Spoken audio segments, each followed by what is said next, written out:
Halo anak-anak semua, senang sekali jumpa dengan kalian semua di acara PA Anak GRI Bandung. Dan hari ini kita masih mau melanjutkan eksposisi kitab Matius. Firman Tuhan yang begitu kaya, firman Tuhan yang begitu indah. Kita mau sama-sama gali, sama-sama belajar keindahan firman Tuhan hari ini. Dan temanya hari ini adalah kekristenan dan bijaksana. Ya, apakah dengan menjadi orang Kristen kita akan menjadi berbijaksana? Apa yang firman Tuhan katakan tentang menjadi orang bijaksana? Bagaimana caranya kita menjadi bijaksana? Apa sih yang dimaksud dengan bijaksana? Apakah bijaksana itu sama dengan kalau kita pintar di sekolah, nilainya A semua? Atau seperti apa yang dimaksud Alkitab dengan bijaksana? Nah, kita mau belajar hari ini ya anak-anak. Tapi sebelumnya kita sama-sama belajar satu lagu yang mungkin anak-anak sudah kenal. Lagunya berjudul Tuhan Yesus Aku Berjanji. Kita coba latih lagu ini satu kali.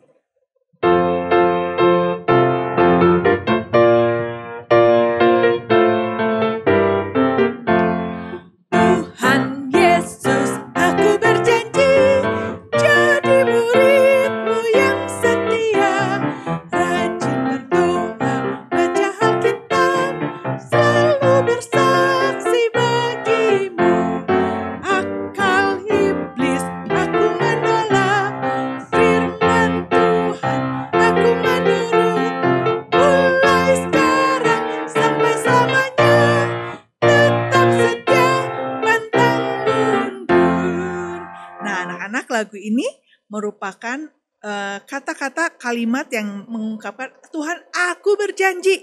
Aku mau jadi murid Tuhan yang setia. Gimana caranya menjadi murid Tuhan yang setia? Salah satunya dengan rajin berdoa, dengan baca Alkitab, dan juga mau bersaksi bagi nama Tuhan. Ya, waktu iblis menggoda, kita tolak. Lalu kita menurutnya apa? Menurut kepada firman Tuhan, kepada kebenaran yang firman Tuhan katakan di dalam Alkitab. Mari kita sama-sama latih lagu ini sekali lagi, lalu kemudian kita akan mempersiapkan hati kita di dalam saat teduh.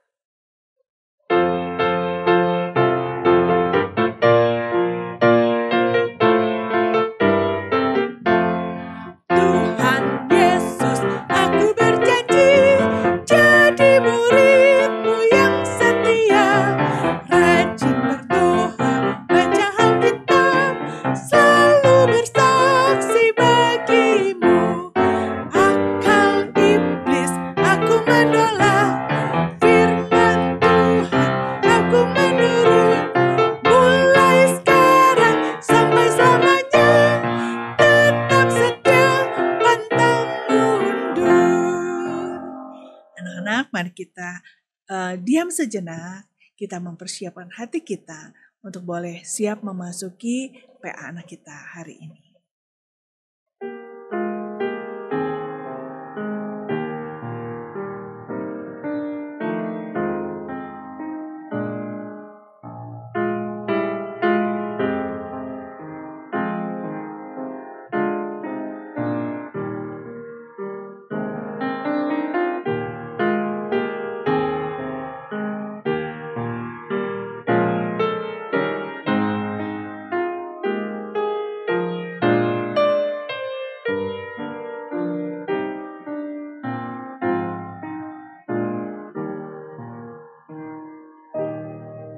Tidak ada lagi yang main-main, semuanya lipat tangan, tutup mata. Mari kita sama-sama berdoa.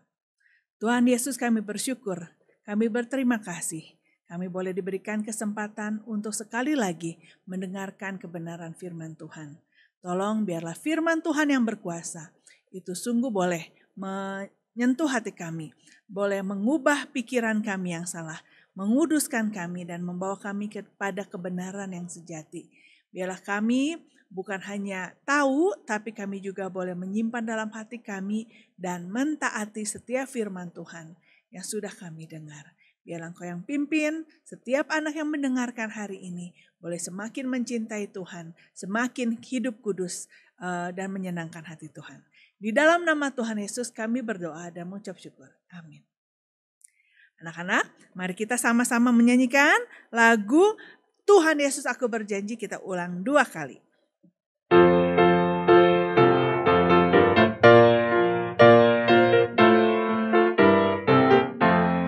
Tuhan Yesus aku berjanji, jadi murid-Mu yang setia, rajin berdoa, baca Alkitab, selalu bersaksi bagi-Mu. Akal iblis aku menolak, firman Tuhan aku menurut, mulai sekarang sampai selamanya, tetap setia pantang mundur. Tuhan Yesus aku berjanji, jadi murid-Mu yang setia, rajin berdoa, baca Alkitab, selalu bersaksi bagi-Mu. Akal iblis aku menolak, firman Tuhan aku menurut, mulai sekarang sampai selamanya, tetap setia pantang mundur. Mari kita sama-sama mendengarkan firman Tuhan hari ini.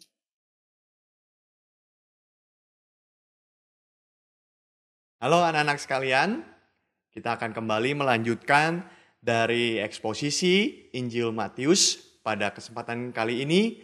Dan sama-sama mari kita akan berdoa terlebih dahulu sebelum kita akan membaca kebenaran firman Tuhan.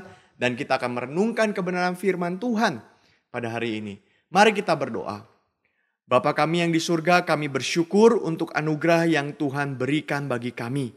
Dan kami mohon kiranya Tuhan yang menyertai kami. Kami mohon kiranya Tuhan yang memimpin kami di dalam PA pada hari ini. Kiranya Tuhan yang memberikan kami firman sehingga kami bisa bertumbuh dan kami bisa menikmati Tuhan, mengasihi Tuhan, mencintai Tuhan di dalam sepanjang hidup kami. Terima kasih Tuhan untuk anugerah-Mu. Di dalam nama Tuhan Yesus Kristus kami berdoa. Amin. Anak-anak sekalian, mari kita membuka Alkitab dari Injil Matius. Injil Matius pasal yang ke-7, ayat yang ke-24 sampai ayat yang ke-27. Injil Matius pasal yang ke-7, ayat ke-24 sampai 27, Bapak akan bacakan versi dari LAI, versi dari terjemahan baru kedua.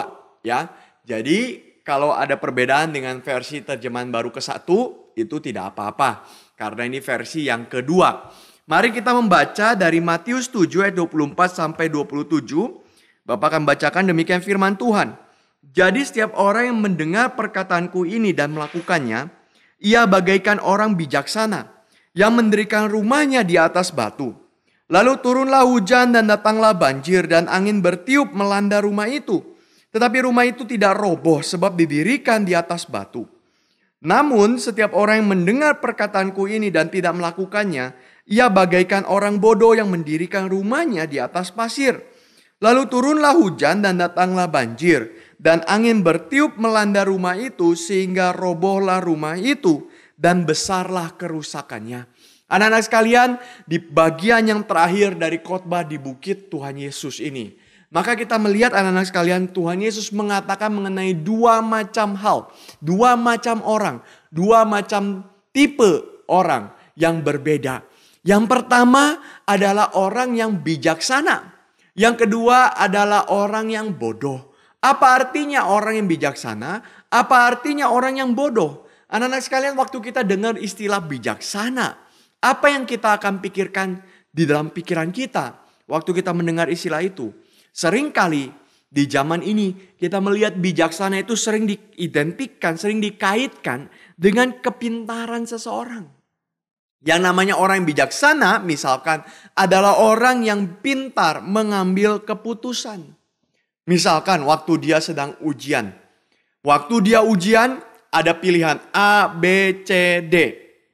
Waktu dia lihat pilihan A, B, C, D, kira-kira mana ya jawabannya? Maka orang yang pintar atau orang yang bisa dikatakan bijaksana, dia akan menjawab pertanyaan itu dengan tepat.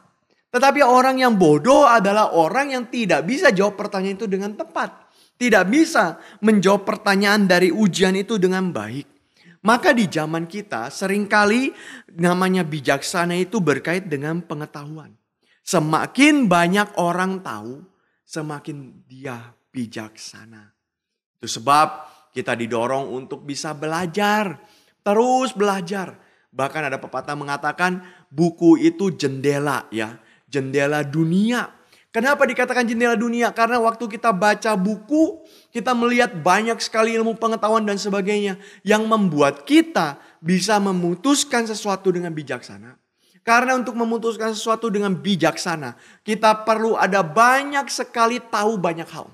Kita perlu tahu dari sisi yang ini, dari aspek yang satu, aspek yang lain, aspek yang berikutnya. Maka kita ketika melihat satu masalah, satu hal yang harus kita putuskan, kita bisa lihat dari berbagai macam aspek, berbagai macam sisi, dan kita bisa mengerti mana yang harus kita ambil.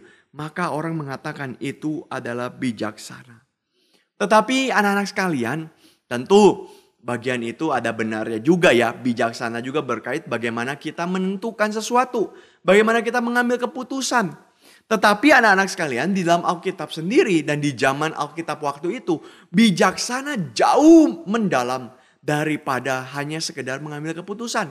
Bijaksana bukan hanya tentang bagaimana seorang bisa pintar ambil keputusan atau seseorang bisa tahu banyak hal. Tidak. Tapi yang namanya bijaksana itu berkaitan juga dengan way of life. Tentang hidup dia, jalan hidup dia bagaimana. Seseorang bisa menjalankan hidupnya. Apakah dia menjalankan hidup itu dengan baik atau dia menjalankan hidup dengan buruk? Apakah jalan hidupnya itu baik? Maksudnya baik itu apa? Oh, dia di dalam jalan hidupnya dia memperoleh kesuksesan, dia memperoleh kebaikan, dia tidak gagal dalam menjalani hidupnya. Atau seperti apa? Atau dia menjalani hidup yang tidak karu-karuan, dia menjalani hidup yang asal-asalan dan sebagainya. Maka di dalam hal ini kita melihat bijaksana itu berkait tentang seluruh hidup kita. Bagaimana kita menghidupi kehidupan yang Tuhan berikan kepada kita. Kalau kita bisa menghidupi itu dengan baik, maka itu berarti orang yang bijaksana. Tapi kalau kita menghidupinya dengan jahat, kita jadi nakal sekali, kita jadi orang yang terus berbuat dosa dan sebagainya, maka itu bukan orang yang bijaksana. Nah, di dalam konteks itulah anak-anak sekalian kita lihat di dalam perikop ini, di dalam bagian firman Tuhan ini, bagaimana orang Farisi punya definisi bijaksana yang mirip-mirip seperti itu. Orang Farisi waktu itu, siapa sih orang Farisi? Orang Farisi adalah kelompok dari kaum Yahudi.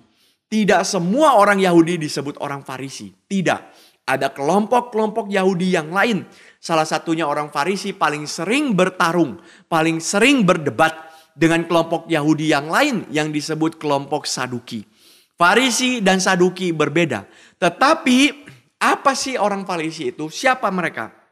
Mereka adalah seorang yang sangat ketat ingin kembali lagi ke Taurat. Mereka mempelajari hukum-hukum Musa dengan baik. Mereka mengajarkannya kepada banyak orang Yahudi. Tidak jarang di antara orang Farisi menjadi pemimpin di sinagog-sinagog yang ada waktu itu. Sinagoga itu seperti istilahnya seperti rumah ibadah ya kalau di zaman sekarang. Karena bait suci hanya ada di Yerusalem, orang di luar kota tidak mungkin mereka bisa datang terus beribadah ke bait suci. Maka mereka punya tempat ibadah yang disebut sinagog. Dan orang Farisi banyak mengajar mereka di sana. Orang Farisi adalah orang yang menguasai seluruh Taurat Musa. Menguasai tradisinya Israel. Bahkan mereka menjadi seorang yang begitu ketat dalam menjalankan ritual-ritual. Mereka punya hati yang begitu ketat untuk menjalankan apa yang Tuhan berikan bagi mereka. Firman Tuhan itu ya, Taurat, hukum Taurat dan sebagainya. Dan di dalam konteks waktu itu, di dalam situasi waktu itu, mereka sedang dijajah oleh kekaisaran Romawi. Anak-anak sekalian perlu diperhatikan. Ketika orang Yahudi dijajah oleh orang Romawi, mereka punya sakit hati yang luar biasa. Kenapa mereka punya sakit hati luar biasa? Karena mereka yang merasa sebagai umat Tuhan. Mereka yang merasa harusnya Allah kami, Allah yang hidup adalah Allah yang melindungi kami, menjaga kami. Mereka yang merasa bahwa kamilah yang harusnya bisa balik menjajah orang Romawi. Tapi sekarang faktanya mereka dijajah. Maka di tengah-tengah kondisi seperti itu, orang Farisi dengan sifat mereka yang begitu keras, dengan ketekunan mereka yang begitu kuat, mereka berusaha terus lawan orang Romawi. Bahkan akhirnya sampai ke Kekaisaran Romawi memberikan izin kepada mereka untuk beribadah di Bait Suci. Bait Suci punya tembok. Bait Suci punya pagar yang tinggi. Kenapa bisa seperti itu? Karena di dalam kompleks Bait Suci mereka punya aturan sendiri yang bahkan aturannya berbeda dengan aturan dari Romawi. Mereka punya uang sendiri yang bahkan uangnya berbeda dengan uang dari Kekaisaran Romawi. Mereka punya pemimpin sendiri yang bahkan pemimpinnya pun berbeda dari pemimpin Kekaisaran Romawi. Maka mereka begitu ketat menjalankan hukum Taurat. Dan bagi mereka, ketika mereka berani untuk menjalankan hukum Taurat, mereka berani untuk ketok pintu rumah orang satu persatu, ajarkan Taurat. Mereka mengajarkan segala sesuatu. Mereka berani memimpin komunitas orang Yahudi. Bahkan mereka berani masuk ke dalam politik. Untuk membela kebebasan negara mereka. Bangsa mereka.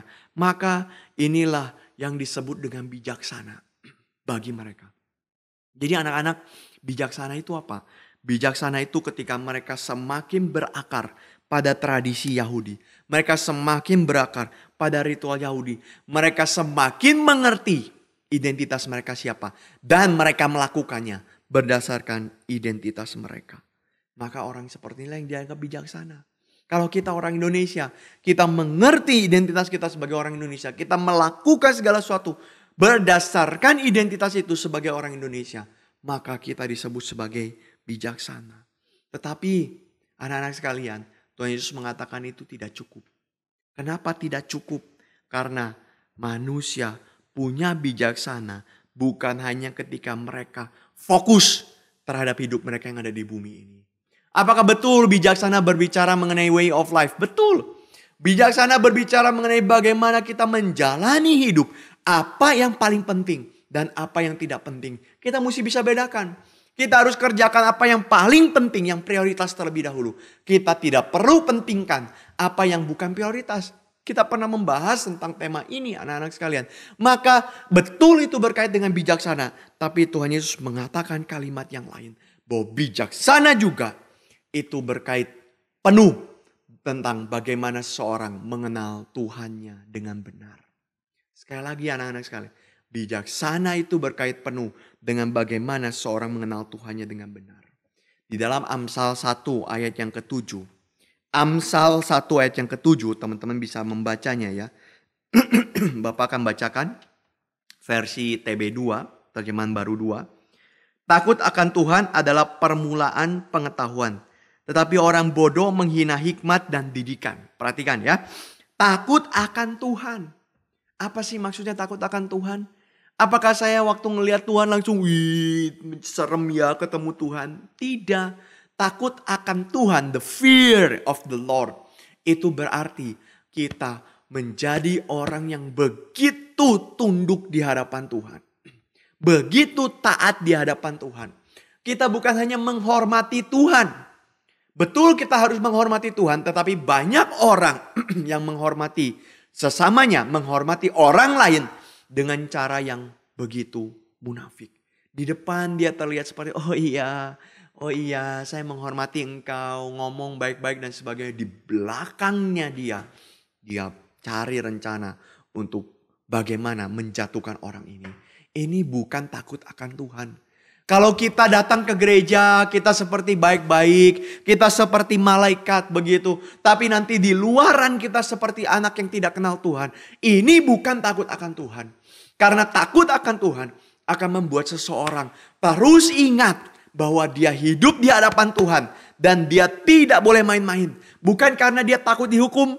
Bukan karena dia takut nanti masuk neraka. Tidak. Tapi karena dia tidak mau membuat Tuhan berduka.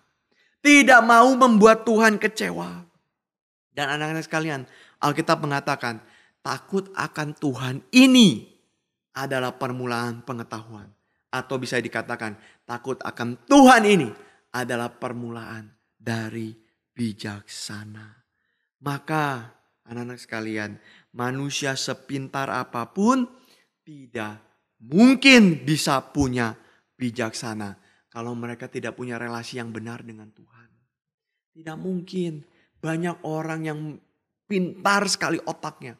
Profesor, doktornya ada 5 mungkin. Profesor dan sebagainya, orang yang sangat pintar sekali. Tapi hidup mereka melawan Tuhan. Apakah mereka punya bijaksana? Tidak. Apakah mereka bisa menjalankan hidup mereka dengan baik? Mungkin terlihat baik. Tetapi sebenarnya mereka tidak melakukan apa yang Tuhan kehendaki. Maka anak-anak sekalian, kalau Bapak mau tanya, siapa sih yang menciptakan hidup kita? Tuhan. Siapa sih yang menciptakan seluruh alam semesta? Tuhan. Siapa yang menciptakan segala sesuatu yang ada di sekeliling kita? Tuhan. Kalau semua berasal dari Tuhan, maka harusnya kita pun berpikir bahwa bukan hanya semua berasal dari Tuhan, tapi Tuhanlah yang paling mengerti ciptaan harus seperti apa. Manusia hidup harus seperti apa. Kita mau beli roti, kita mesti pergi ke tukang roti. Kita mau beli makanan, kita mau beli buku, kita mesti beli ke toko buku. Kita gak bisa mengatakan ke toko ban, saya mau beli buku. Tidak bisa. Tapi kenapa banyak orang yang pengen ngerti hidup seperti apa, pengen mengerti bagaimana saya menjalankan hidup, tapi tidak datang ke yang menjadi sumber hidup, yaitu Tuhan. Maka anak-anak sekalian, sekali lagi Bapak katakan, manusia tanpa Tuhan, tanpa dia bertemu dengan sumber hidup, dia tidak punya bijaksana. Dia tidak akan tahu bagaimana dia harus hidup. Dan karena itu Tuhan Yesus menjelaskan dengan 2 tipe orang yang membangun rumah. Kenapa membangun rumah anak-anak sekalian? Membangun rumah itu kalau di zaman sekarang itu menjadi satu prestisius. Menjadi satu prestasi. Kalau saya punya rumah sebesar istana Buckingham misalkan ya yang ada di Inggris. Wah, semua teman-temanku akan memujiku. Luar biasa ya, kamu itu anak orang kaya. Kamu bisa tinggal di istana yang begitu besar. Anak-anak sekalian, tapi di zaman dulu anak-anak sekalian, rumah itu bukan menjadi tempat yang prestisius untuk menyombongkan diri. Bukan hanya itu, tapi rumah merupakan lambang dari perlindungan. Rumah merupakan lambang dari ketenangan hidup.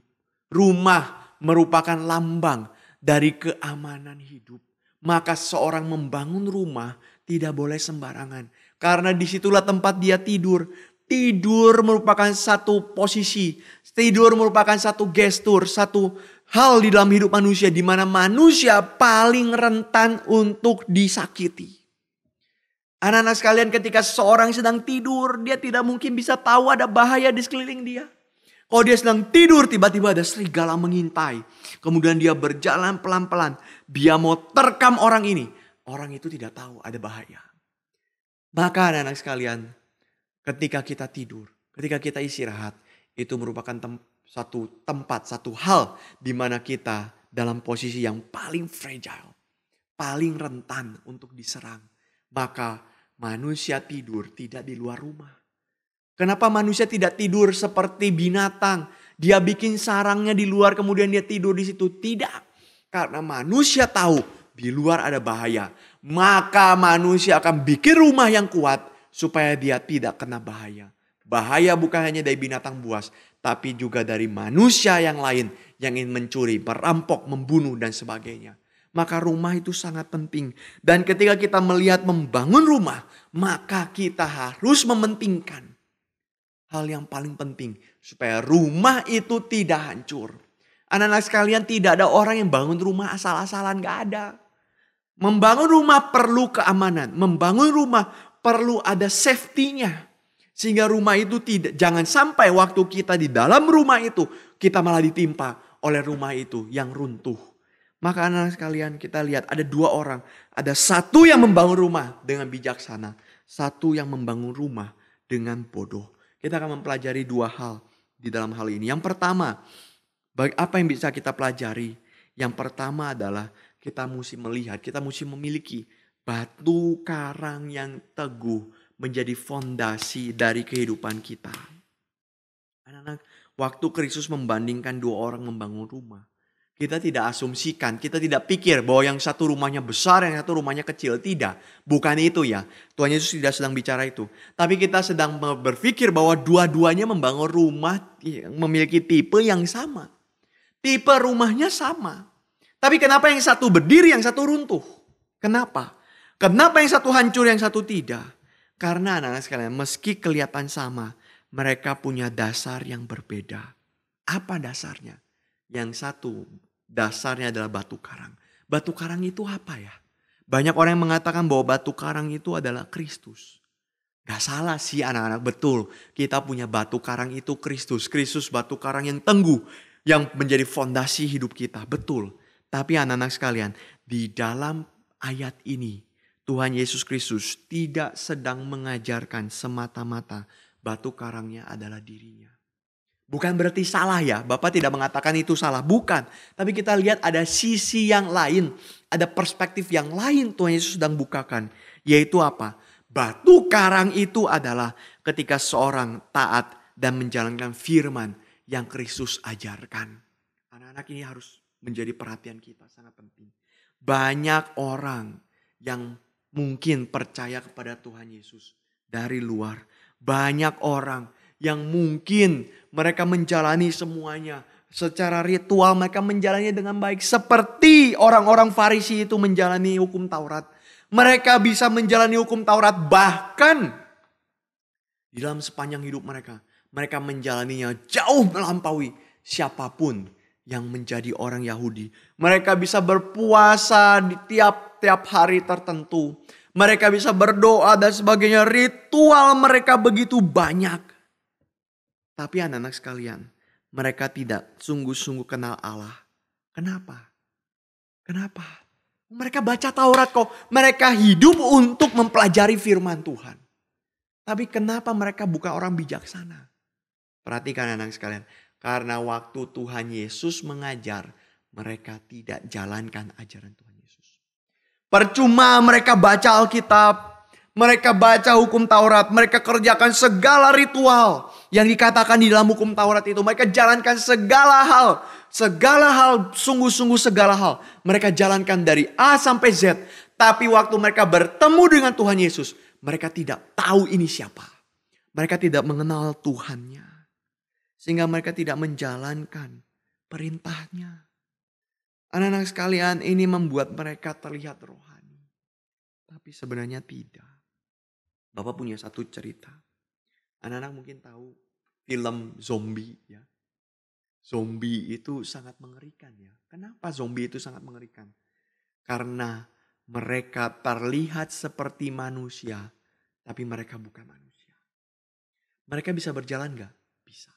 Mereka bisa mengambil barang pakai tangan? Bisa. Mereka bisa berkata-kata? Mungkin sekali bisa. Mereka seperti yang hidup. Mereka seperti yang berjalan, mereka seperti manusia. Tapi mereka punya paling tidak satu hal yang manusia miliki dan mereka tidak miliki. Yaitu apa? Cinta kasih. Gak ada zombie bisa mengasihi zombie yang lain. Gak ada. Mereka hanya menjalani fungsi hidup mereka. Organ-organ mereka, tubuh mereka terlihat seperti yang hidup. Tapi padahal mereka mati di dalam. Dan anak-anak sekalian perhatikan yang Bapak katakan. Banyak orang Kristen yang menjadi zombie seperti ini. Apa maksudnya Pak? Apakah mereka terlihat begitu mengerikan? Tidak. Mereka terlihat begitu baik. Mereka terlihat begitu setia. Mereka terlihat rohaninya begitu bertumbuh. Tapi anak-anak sekalian, mereka tidak kenal Tuhannya. Mereka seperti orang Farisi. Di dalam Matius pasal ke-7 ini kita juga baru membahas bagaimana Tuhan mengatakan hati-hati. Jangan sampai ketika kita seolah-olah seperti yang melayani Tuhan. Kita seolah-olah seperti yang melakukan mujizat, bernubuat dan sebagainya. Ingat anak-anak sekalian. Ini satu hal yang sangat mengerikan, yang menakutkan kita. Yaitu apa? Ketika kita melakukan hal seperti itu ternyata yang terjadi adalah mereka tidak sungguh-sungguh kenal Tuhan. Akhirnya Tuhan usir mereka. Tuhan buang mereka.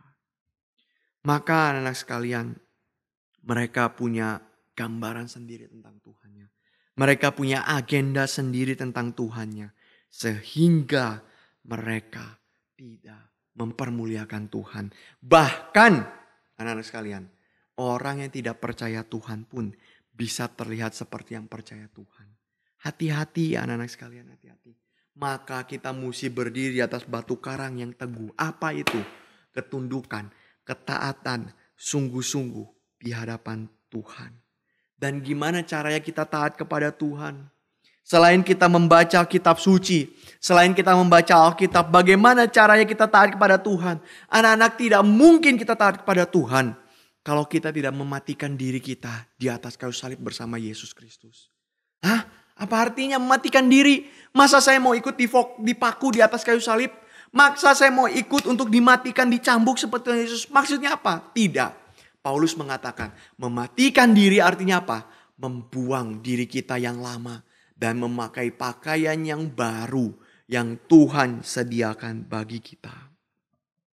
Maka anak-anak sekalian, ini maksudnya apa? Segala ego, segala keberdosaan kita, segala nafsu jahat kita, segala hal yang kita lakukan bertentangan melawan Tuhan, itu semua harus dimatikan. Matikan dosamu, anak-anak sekalian. Matikan dosamu. Engkau tahu Tuhan tidak senang dengan dosa. Engkau tahu Tuhan tidak berkenan atas dosamu. Matikan itu sekarang. Matikan. Dan bagaimana kita bisa melakukan itu? Engkau harus minta kepada Tuhan Yesus Kristus. Hanya dengan Yesus Kristus engkau bisa mematikan dosa. Engkau tidak bisa mematikan itu sendiri. Manusia tidak berdaya. Manusia diikat oleh dosa. Tapi hanya dengan Kristus. Sehingga setelah kita mematikan dosa itu, kita mematikan ego kita, maka kita mulai hidup untuk merajakan Kristus.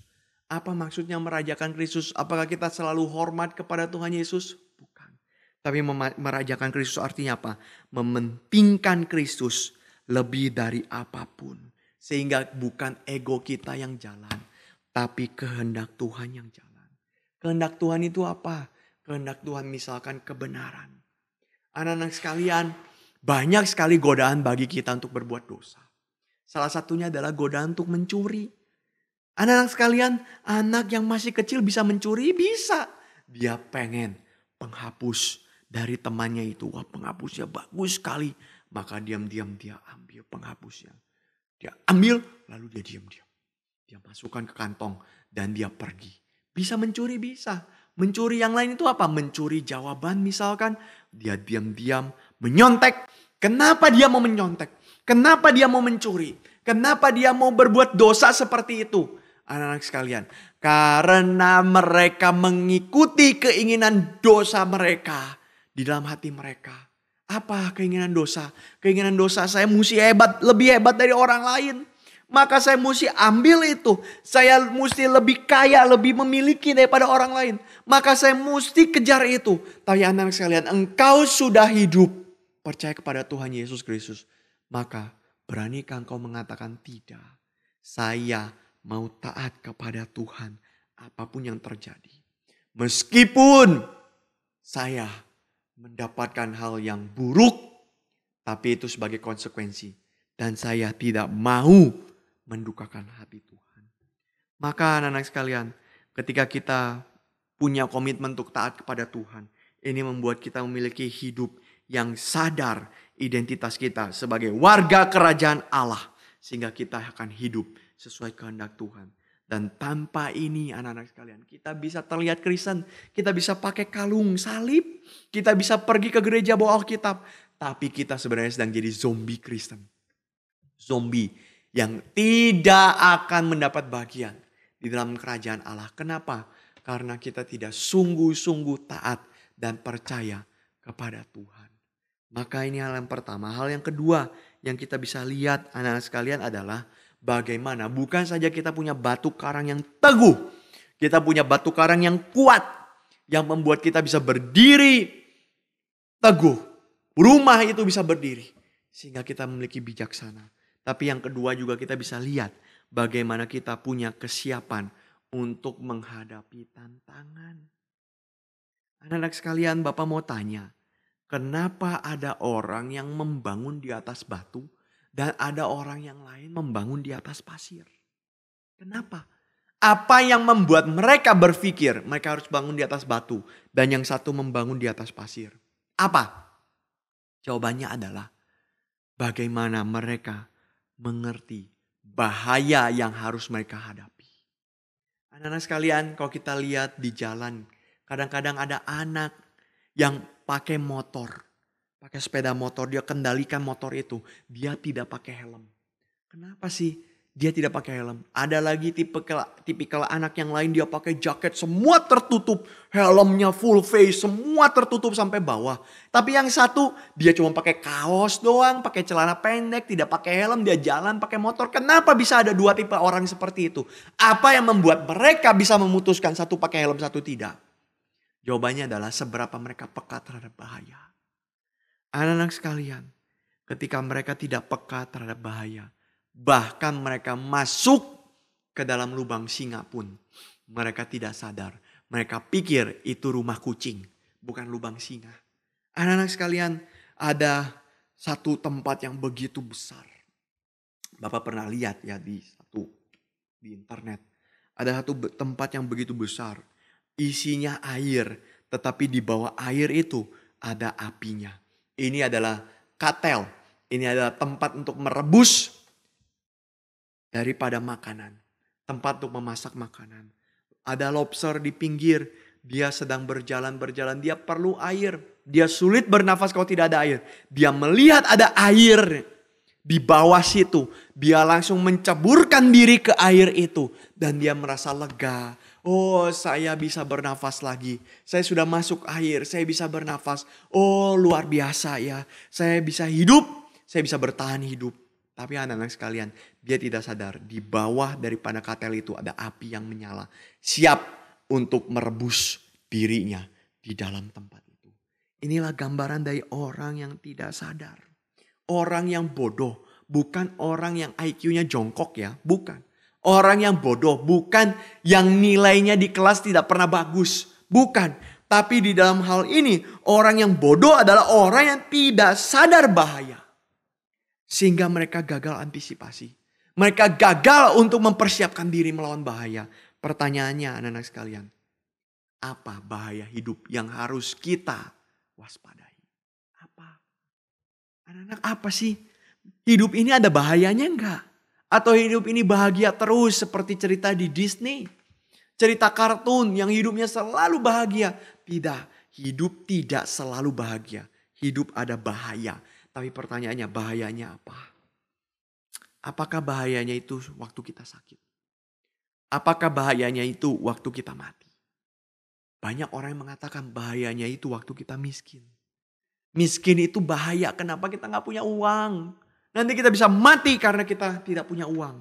Tapi anak-anak sekalian, Bapak mau katakan, bukan itu bahaya yang paling utama dalam hidupmu. Bukan. Manusia pasti akan mati juga. Tapi dengan Kristus engkau akan hidup. Engkau tidak selamanya akan mati. Manusia akan sakit. Tapi dengan Kristus, maka engkau akan menjalani sakit itu dengan hati yang penuh damai sejahtera di hadapan Tuhan. Manusia bisa miskin. Tetapi Matius mengatakan, berbahagialah orang yang miskin di hadapan Tuhan. Karena dialah yang mempunyai kerajaan surga. Maka anak-anak sekalian, bahayanya apa? Bahaya hidup paling utama adalah ketika engkau ditinggalkan oleh Bapa di surga. Anak-anak perhatikan ini, ingat ini baik-baik.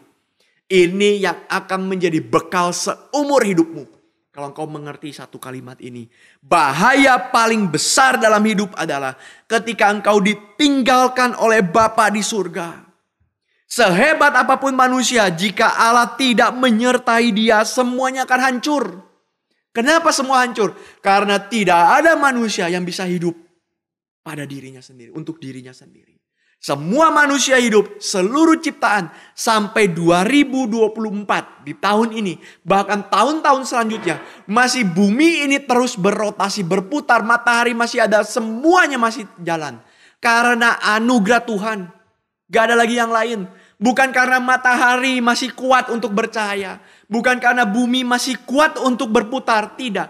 Semua terjadi karena anugerah Tuhan. Maka tanpa hidup menyadari anugerah Tuhan. Tanpa engkau hidup disertai oleh Bapa di surga. Engkau tidak mungkin bisa sungguh-sungguh hidup. Tapi anak-anak sekali, yang menyedihkan sekali, manusia berdosa menolak semua itu. Menolak anugerah Tuhan. Kenapa? Karena merasa diri mampu. Sehingga mereka merasa tanpa Allah pun sepertinya tidak apa-apa. Ini sangat bahaya sekali anak-anak sekalian. Ini seperti cerita lobster tadi. Banyak orang di dunia ini seperti lobster tadi. Mereka lihat, wah ada air. Saya bisa hidup, saya bisa bernafas kalau saya masuk air. Mereka dengan sengaja masuk ke dalam air itu. Tapi mereka tidak sadar di bawah air itu ada api yang menyala-nyala. Siap untuk merebus dia. Dan yang terjadi kepada banyak orang Kristen, anak-anak sekalian, hati-hati. Banyak orang Kristen yang mengatakan, wah saya kok hidup kayak orang-orang dunia. Kayaknya menyenangkan ya. Saya kok hidup seperti agama-agama lain, kayaknya menyenangkan ya. Maka mereka masuk ke agama lain. Mereka masuk menjadi memiliki hidup seperti orang dunia. Mereka masuk dengan cara hidup seperti orang dunia. Dan mereka tidak sadar ada satu hal yang sedang melalap mereka. Mereka tidak sadar. Dosa membuat kita berani mengatakan, saya bisa hidup sendiri bahkan tanpa Tuhan. Ini satu perkataan yang sangat kurang ajar. Satu perkataan yang tidak mungkin dijalani oleh manusia siapapun. Siapa bisa hidup tanpa Tuhan? Kita perlu Tuhan, kita bergantung penuh pada Tuhan. Tapi anak-anak sekalian, kau tahu tidak? Bahwa bahaya yang paling besar ini telah diterima oleh Kristus di atas kayu salib. Di salib dia mengatakan, Eli, Eli, lama sabachthani. Allahku, Allahku, mengapa engkau meninggalkan aku? Di atas kayu salib karena dosa manusia, karena kejahatan manusia, karena tindakan yang buruk yang kita miliki. Semua ditanggung oleh Kristus. Sehingga Kristus mendapatkan bahaya yang paling besar itu. Yaitu apa? Ditinggalkan oleh Bapa di surga. Ditinggalkan. Allahku, Allahku, mengapa engkau meninggalkan aku?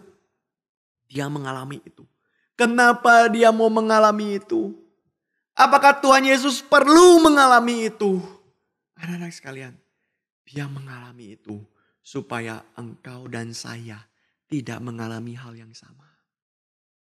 Supaya engkau tidak lagi mengalami hal itu saat ini. Mungkinkah ada orang lain yang bisa lakukan itu? Tidak.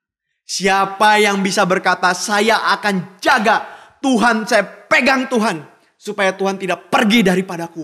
Siapa yang bisa melakukan hal itu? Siapa yang bisa mengatakan, anak-anak sekalian, saya jamin Tuhan tidak akan tinggalkan saya. Siapa yang bisa menjamin hal itu? Kalau bukan Tuhan Yesus Kristus yang mati di atas kayu salib. Yang menjamin kita tidak pernah akan ditinggalkan Tuhan selama-lamanya. Karena Tuhan menyertai kita. Maka anak-anak sekalian, Kristus menyelamatkan kita. Bukan untuk senang-senang masuk surga saja. Surga memang menyenangkan. Tapi anak-anak sekalian, di bumi ini, keselamatan yang Tuhan Yesus berikan, membuat kita mendengar suaranya. Dan menuntun hidup kita hari demi hari. Sehingga kerinduan hati kita apa? Tidak mau ditinggalkan Tuhan. Dan kita punya jaminan itu dari Kristus Yesus. Dan kita bisa menjalani hidup tidak ditinggalkan Tuhan seperti apa. Hanya ketika kita menjalankan firman Tuhan.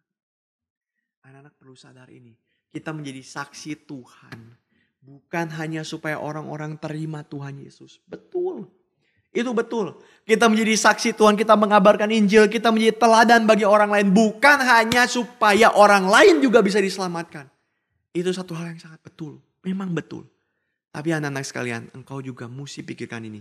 Kita menerima Tuhan Yesus Kristus. Kita mengabarkan Injil. Kita meneladani Tuhan Yesus. Kita hidup sungguh-sungguh di hadapan Tuhan. Kenapa? Karena kerinduan hatiku adalah hidup bersama Tuhan. Anak-anak, engkau punya ini atau tidak?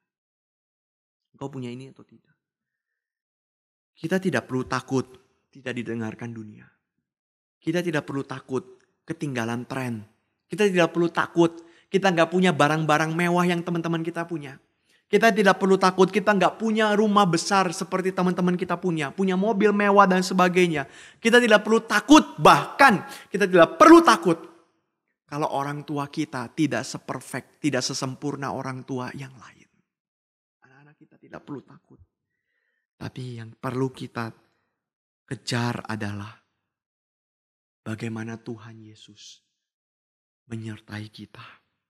Maka ketika ini yang kita kejar, kita tidak akan mau melewatkan sedikit pun firman. Tidak kita dengarkan dan tidak kita jalani dalam hidup kita. Inilah bijaksana yang paling penting dalam hidup kita. Bijaksana yang menunjukkan bahwa kita menjalankan kehendak Tuhan. Taat kehendak Tuhan. Anak-anak sekalian, jam tangan yang klasik, yang bagus, yang unik, akan terlihat tua, akan terlihat fashionnya sudah lama oleh orang-orang yang tidak ngerti. Orang yang tidak ngerti akan pikir, apa ini jam seperti ini? Sekarang udah tidak tren seperti ini. Jam ini sudah ketinggalan zaman. Jam ini sudah tua. Sudah tidak bisa lagi dipakai zaman sekarang. Zaman sekarang jamnya sudah digital. Zaman sekarang jamnya sudah canggih sekali. Dia bisa hitung detak jantung dan sebagainya. Wah, canggih luar biasa.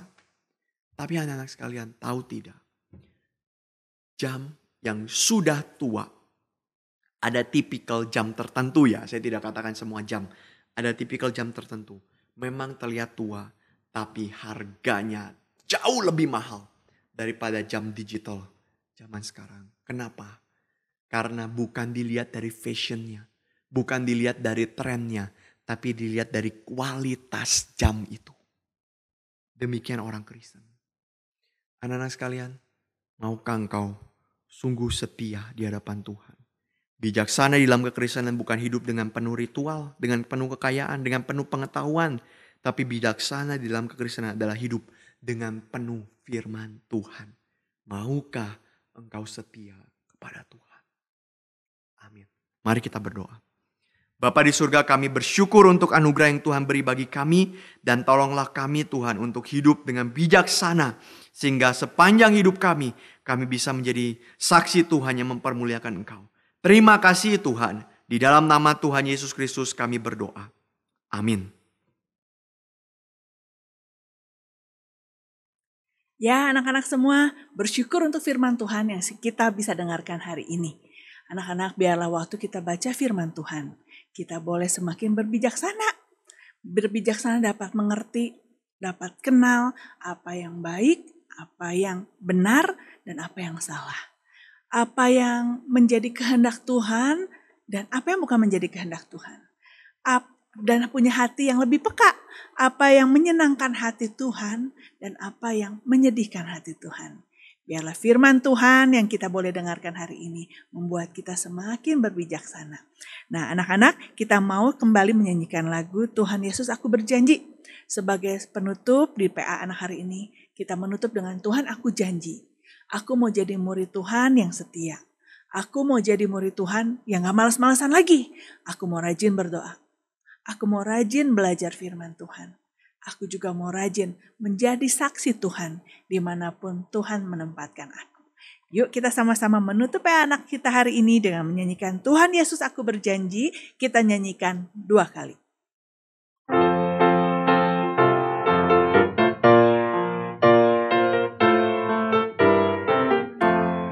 Tuhan Yesus Aku berjanji jadi murid-Mu yang setia. Rajin berdoa, baca Alkitab, selalu bersaksi bagi-Mu. Akal iblis aku menolak, firman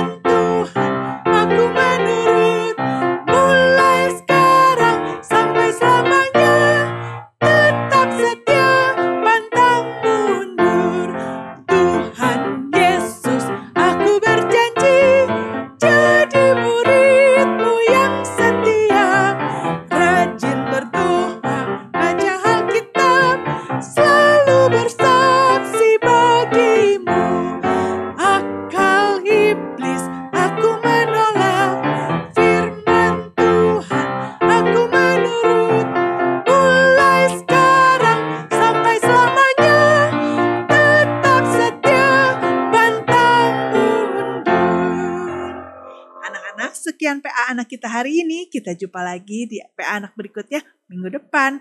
Bye dan sampai jumpa.